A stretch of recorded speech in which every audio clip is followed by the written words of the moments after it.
Practice set 1.5 का fourth question देखते हैं। The denominator of a fraction is 4 more than twice its numerator. Denominator जो है fraction का वो 4 से ज़्यादा है न्यूमरेटर के ट्वाइस से। If 6 is subtracted from both the numerators and denominator, अगर हम न्यूमरेटर और डिनोमिनेटर से 6 सब्ट्रैक्ट करते हैं द डिनोमिनेटर बिकम्स, जो डिनोमिनेटर बन जाता है 12 टाइम्स द न्यूमरेटर, न्यूमरेटर के 12 टाइम्स। फाइंड द फ्रैक्शन, तो हमें फ्रैक्शन फाइंड आउट करना है। तो कोई भी वर्ड प्रॉब्लम में जो हमें फाइंड आउट करना होता है हमें उसे कंसिडर करते हैं। तो हमें क्वेश्चन में क्या फाइंड आउट करना है, क्वेश्चन नंबर 4 में हमें फ्रैक्शन फाइंड आउट करना है। तो फ्रैक्शन क्या होता है, न्यूमरेटर अपॉन डिनोमिनेटर। तो हमें उसके लिए पहले न्यूमरेटर निकालना पड़ेगा, डिनोमिनेटर निकालना पड़ेगा। तो हम न्यूमरेटर कंसीडर करते हैं x, तो इस क्वेश्चन में हम न्यूमरेटर कंसीडर करते हैं x और हम डिनोमिनेटर कंसीडर करते हैं y। तो फ्रॉम फर्स्ट कंडीशन, हमें फर्स्ट कंडीशन क्या दी है, denominator of a fraction, denominator of a fraction is means equal to 4 more. 4 more का मतलब हो जाएगा 4 से ज़्यादा, यानी 4 से ज़्यादा, यानी यहाँ पे प्लस लिया मैंने। Then twice its numerator, then twice its numerator. तो ये जो डिनोमिनेटर है वो 4 से ज़्यादा है न्यूमरेटर के ट्वाइस से। तो डिनोमिनेटर हमने क्या कंसीडर किया है यहाँ पे, y is equals to 2x plus 4। तो हमारा इक्वेशन बन गया y is equals to 2x plus 4। हम इसे प्रॉपर स्टैंडर्ड फॉर्म में लिखेंगे, ये हो जाएगा हमारा equation 1। Then from second condition, second condition हमें दी है 6 subtracted from both numerator and denominator. तो हम अभी हमें एक न्यू न्यूमरेटर मिलेगा और एक न्यू डिनोमिनेटर मिलेगा।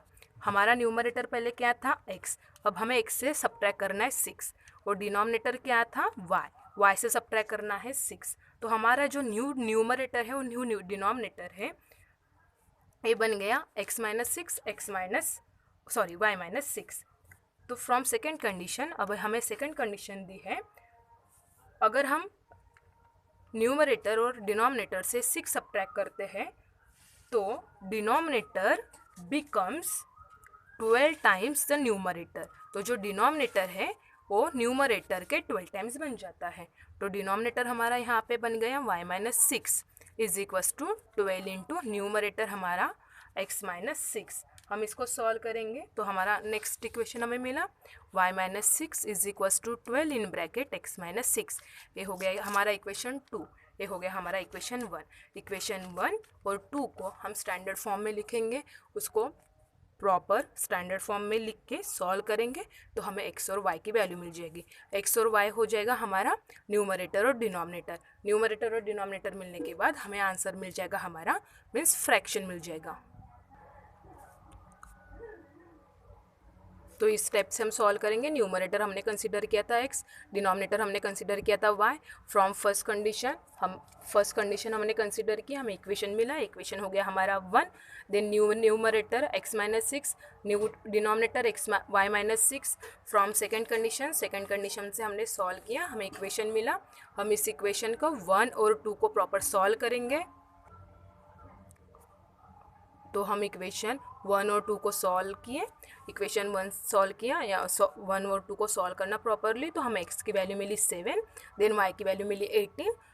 तो न्यूमरेटर हमें मिल गया 7, डिनोमिनेटर हमें मिल गया 18, तो हमारा फ्रैक्शन हो गया 7/18। ये हो गया हमारा आंसर। क्वेश्चन 5 हमें दिया है 2 types of boxes A B are to be placed in a truck having a capacity of 10 tons.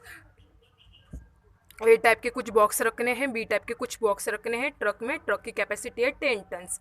When 150 boxes of type A and 100 boxes of type B are loaded in a truck the weight 10 tons. अगर हमने ए type के 150 boxes रखे और B type के 100 box रखे तो truck का total weight हो जाएगा 10 turns.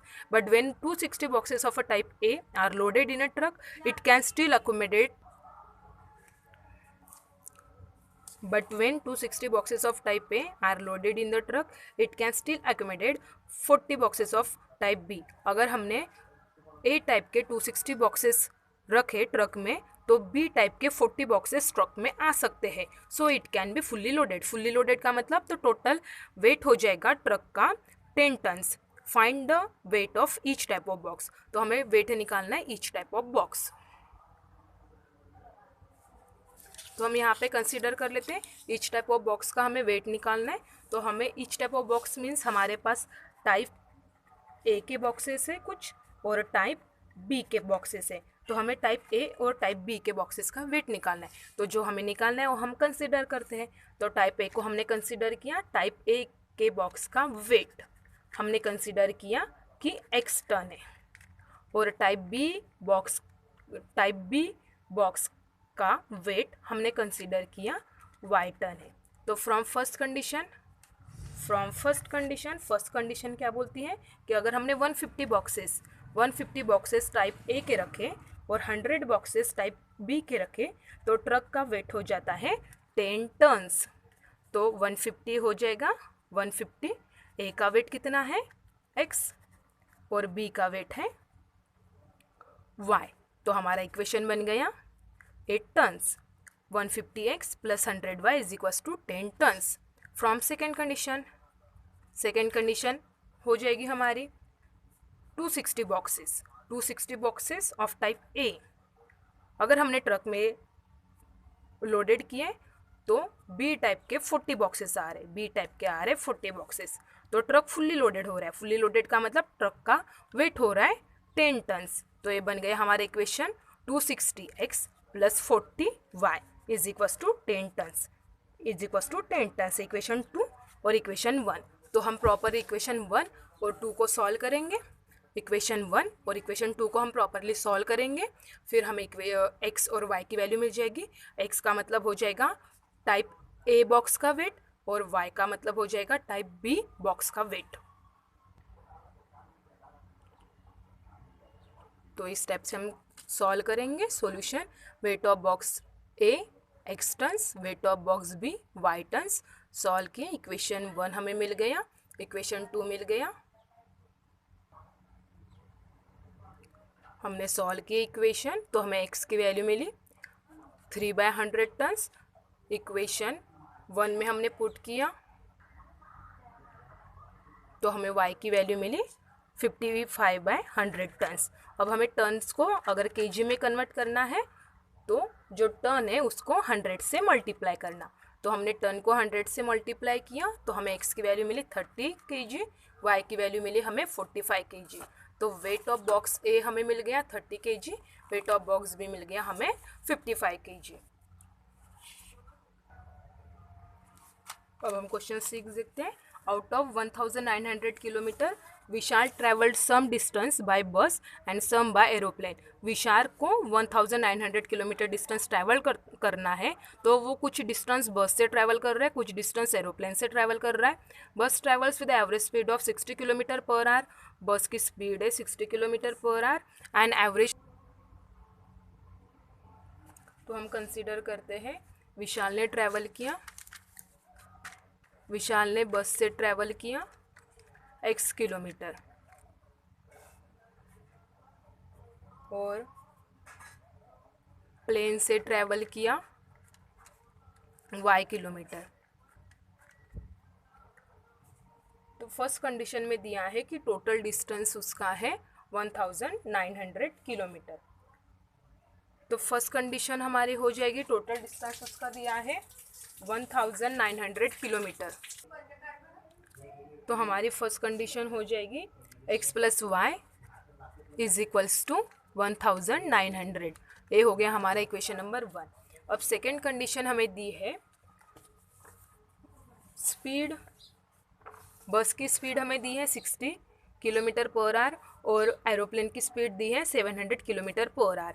It takes 5 hours to complete the journey complete करने के लिए उसको 5 आवर्स लग रहे। तो हमें तो find the distance Vishal travelled by bus. तो हमें पता है टाइम का फॉर्मूला। सेकेंड कंडीशन के लिए हमें टाइम का फॉर्मूला लगेगा। टाइम का फॉर्मूला होता है डिस्टेंस अपॉन टाइम।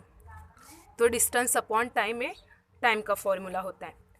तो बस की स्पीड हमें दी है क्वेश्चन में x/60।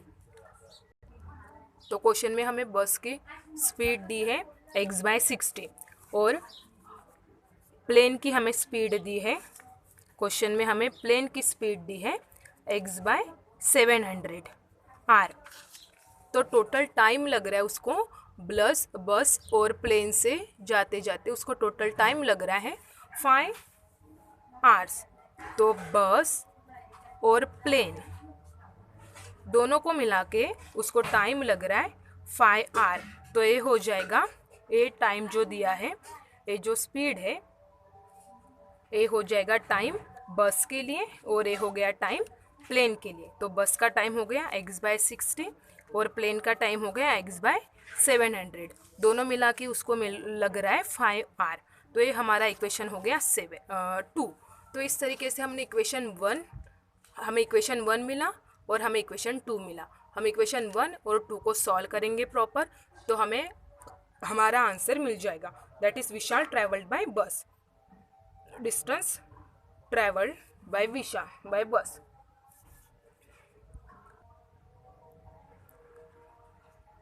तो इस तरीके से हम क्वेश्चन सॉल्व करेंगे। Vishal travelled x kilometre by bus and y kilometre by plane. Time का फॉर्मूला होता है, बस के लिए इतना टाइम लगेगा, प्लेन के लिए इतना टाइम लगेगा। इक्वेशन सॉल्व करेंगे तो हमें x की वैल्यू मिल गई 150। तो ये 150 जो था वो हमारा डिस्टेंस ट्रैवल्ड बाय बस था। Then Vishal travelled 150 kilometre by बस।